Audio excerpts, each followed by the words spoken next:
Now we are talking to a woman who wants to go to work for you, Yakima.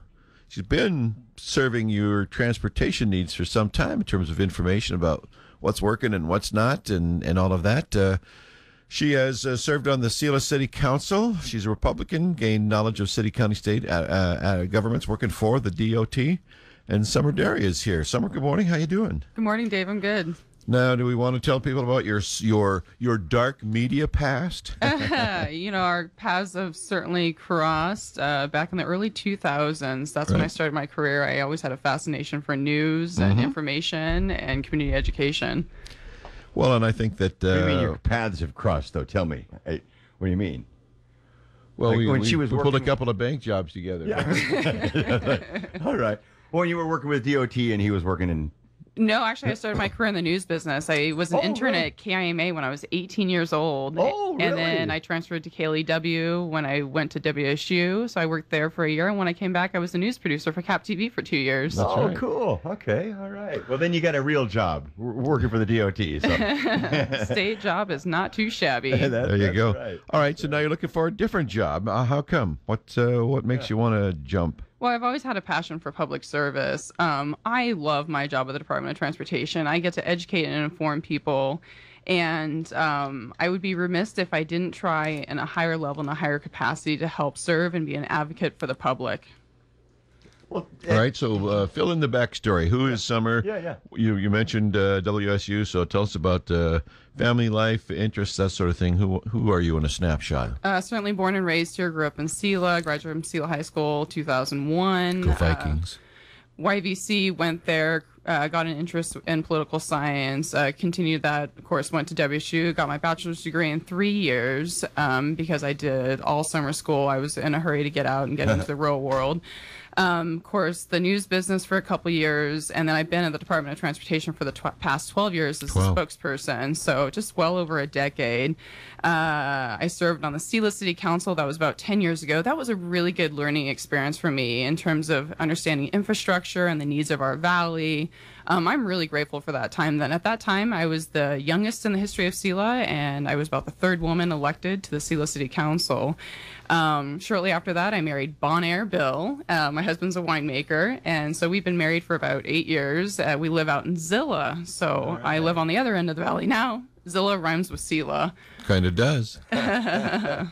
All right, so but beneath the surface all along has been this passion to be involved in community and helping out and making things better and talking with people and finding out needs and answering those, right? So as you assess the current commission as made up and its recent decisions and all of that, give us your take on how, in your opinion, the commission has been operating. So I think that for the most part, they do a good job. They're very fiscally conservative with their budget, but there are a lot of opportunities here. My core values are transparency in government and honesty in your elected officials. And, that's what I do for a living. I talk to people all day long. And at the beginning of every single process that I do, we ask ourselves, who's involved? Who needs to know about this? Who are our agency stakeholders? Case in point, the landslide in Union Gap. I was very instrumental in the onset of that disaster, saying, who do we need to get in the same room? Who are the key players? And I think that we need to treat the county a lot like that. Involve the public and our stakeholders at the beginning of the process, not at the end, not when you read the quote in the newspaper that says we've made up our minds. I think that an active government is extremely important. You may have noticed I have a very active Facebook page, and I'm engaging people and listening to them, and they're challenging me, and it's the greatest experience. I really enjoy that. Well, I do feel that too often government either assumes that people will know, or we notified the first 300 feet or some of those things, and that's not necessarily meeting the letter of the law, but the intent of the law is to have an informed public able to respond and interact with their government, and I agree with you there. I really think that that's important, and I don't always think that we've done that. Some of the complaints that we've heard is, you're supposed to be working for me, and I'm sort of like the second class part of this discussion, and that's certainly if I'm elected, the voters are my boss. I know that role. Okay. Assessing the current county commission, what do you think needs to be improved, if anything, or if you don't, what needs to be maintained? I've got a handful of items. I think that improving the process of government is extremely important. I don't think that the government should be hard to work or handle.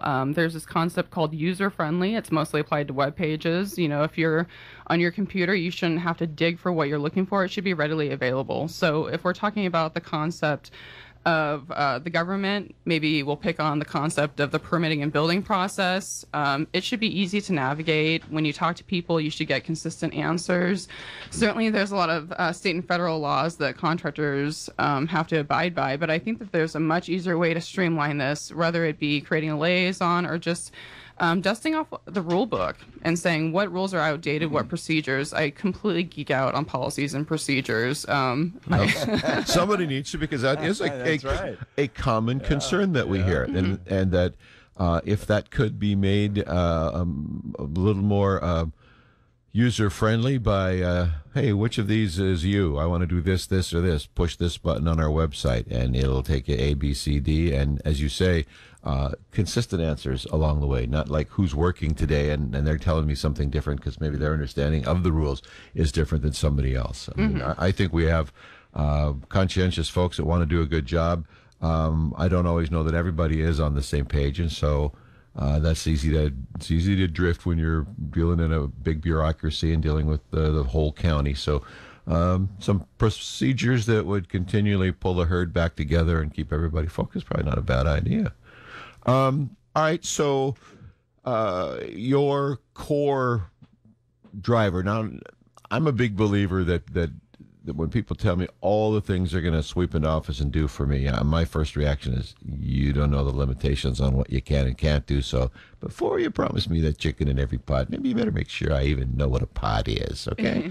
Do you have a couple of things, though, that you think that would be good for the county that you've been, or are you more of the, I want to just get in and soak it all in for a while before I make a move? I definitely want to plunge in right away. There's a lot of things, you know, reducing redundancies in government. There's a lot of things there. You know, if we want to pick apart transportation, I would say that we've got YVCOG, who has a planning department, we've got the county, who has a planning department, and we've got the DOT, who to some extent oversees some of those functions of planning. So that's a redundancy. That might be some good overlap. That might be some over-the-top overlap. Improving the process of government. That is my main platform. I want to get in and do some community engagement with county employees. I want to look at every single process and say, does this make sense? Constantly ask the question, why? Challenge ourselves to generate revenue, since we have a very limited resources. You know, most of it's on county land, so we're looking at about 19%. What are you hearing That's from a good voters? snapshot. Yeah. Well, what are you hearing from voters? I take it you're doing some doorbelling? Yeah, shaking hands? Done a lot of doorbelling, a lot of sign waving. You know, cannabis seems to be a big issue in the Yakima Valley.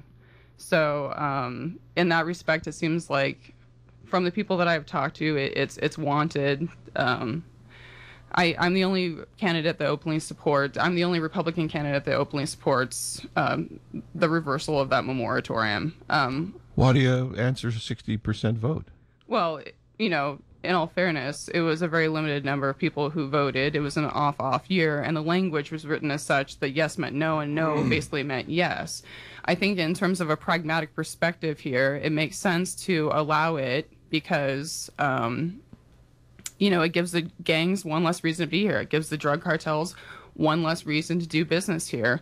In an environment where something like that is regulated, it's better to watch it and police it. You know, I like to use driving as an example. Driving is dangerous, but you know what we do? Especially the way Lance does it. That's right. Driving is really dangerous. You know what we do? We teach people how to drive. We educate them. And when we've exhausted education, we enforce it. I think that the same thing is we do it with alcohol, and we should do it with, cannabis as well. So I think there's opportunities here. I also don't think that, for the purpose of Yakima County, it's mostly growers. And I don't think that you should discriminate against your farmers. You can't tell one crop you're okay and another crop you're not okay. That's bad business. All right. One of the other issues that's been kicked around a bit by some of our other candidate conversations is water, and the idea of requiring meters and if you're going to drill a well, it's got to be a metered well, and there's a fee to fee to the county, and an added cost for the meter and all of that. Do you have enough knowledge to have created an opinion on that yet? Or? You certainly, in terms of the Hearst decision, which this is kind of guided by, which the commissioners adopted a couple of years ago, I don't think that's a long-term solution. We have water shortage issues. Eventually our aquifers are going to dry up. Certainly we've made great strides. Remember back 2 decades ago when we were reporting the news and we were talking about BlackRock. That failed. That was millions and millions of dollars that we used to research it. Now we're looking at other options in terms of the area up near Cleellum to provide water resources to our valley. I'm going to go back to the Hearst. We already meter our water. That's in terms of like irrigation districts and things like that. It's only basically impacting your homeowner, and that really doesn't put a dent in water conservation or anything like that. So I think we need to go back to the drawing board in terms of that. I think that upset a lot of people. If you look at the growth management plan, it explicitly states that we definitely need limited rural sprawl because obviously the services are concentrated in our cities. Mm-hmm. Well, it's true. That's one of the ideas behind the plan is to confine for efficiencies. One of the things the Yakima's talked about in the past about, will you be annexing? And the comments are, no, we got all this backfill from when we did get out ahead of ourselves in West Valley or whatever. So I get all of that. All right. So there's a couple of the more higher profile issues. There are plenty of you running. You offer a unique summer dairy perspective. So make us your pitch. People are listening. Potential voters have told us they're holding on their ballots till they hear you and everything that everybody else has to say. What do you want them to know? Oh, wow. Gosh. I definitely obviously think that I'm quite different from the other candidates. I do offer a very fresh perspective to the valley and our needs. I am the youngest candidate running. I'm not too young. I'm 35, old enough to be president. There you go. So I certainly have a lot of ideas for the valley. This will be a complete career change for me. I want to be focused on the county and our needs. As a spokesperson for the state agency, I really want to take that bar that the state does, and I want to raise it for the county. I'm really interested in long-term planning. I want every single office and department to provide, where they are now and where they foresee themselves going so that we can appropriately plan for the future. That's really important. I've made my way through a lot of the different offices so far because if I get elected, I want to know how to do the job or at least have a better job. I've toured the Terrace Heights landfill. I've toured the Yakima County Jail. I've talked to those directors. I'm a very, very curious person. And I think that people can take some comfort in the fact that, if elected, I'm going to be asking some really hard questions to people. Any decision that I make, I'm going to be asking questions about, is this legal? Is this financially feasible? What do multiple experts think? And is this in the best interest of the residents? And really just letting the voters know that this sort of this two-way conversation, I've got a very large social media audience, and I want to continue that. I want voters to feel like they have a voice, and they do if they vote for me. Excellent. Summer Derrey, thank you so much.